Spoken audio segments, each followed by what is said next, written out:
Pinalita ng guro ko ang tungkol sa Summer Reading Club. Maaari ba akong sumali? Pwede. Titignan ko ang aklat ng rehistro. Ilan taong ka na ba? 8. 8 taon. Tamang-tama. Para sumali sa Summer Reading Club, kailangan ng anak mong magkumpleto ng rehistrasyon at ibigay ang kanyang pangalan, edad at pangalan ng eskwelahan. Kasapi ka na ng Summer Reading Club. Ito ang poster mo para mag-umpisa. Mangangako kang magbasa ng isang aklat bawat linggo. At pagbalik mo, may tatanong kami sa iyo at kung masasagot mo ito, bibigyan ka ng sticker tulad nito. Kakabit mo ang mga stickers mo sa poster. Irorolyo ka ang poster mo. Pwede ka na mag-umpisa. Maligayang pagbabasa. Sa muling pagbabalik. Salamat.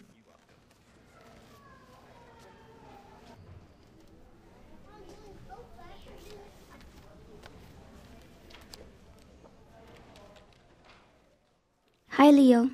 Hi, Shane. Kumusta? Mabuti. Oh, wow. 3 araw pa lang na huli kitang makita. Paano kita matutulungan? Nabasa ko na ang libro. Okay na okay ka. May 2 akong tanong sa iyo.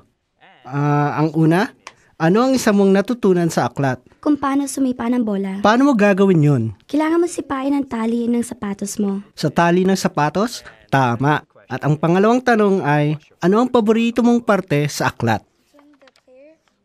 Yung pagpasok ng bola sa net. Ang galing. Bibigyan kita ng sticker sa iyong tamang sagot. Eto.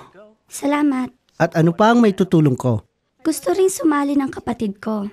Gusto rin niyang sumali? Palapitin mo siya rito upang mailista ko siya.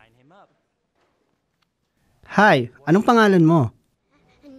Anik? Ang aklatan ay magiliw at walang panganib na lugar. At ang panaya ng pagbasa sa buong summer ay makakahasa ng kakayanan sa pagbasa ng iyong anak.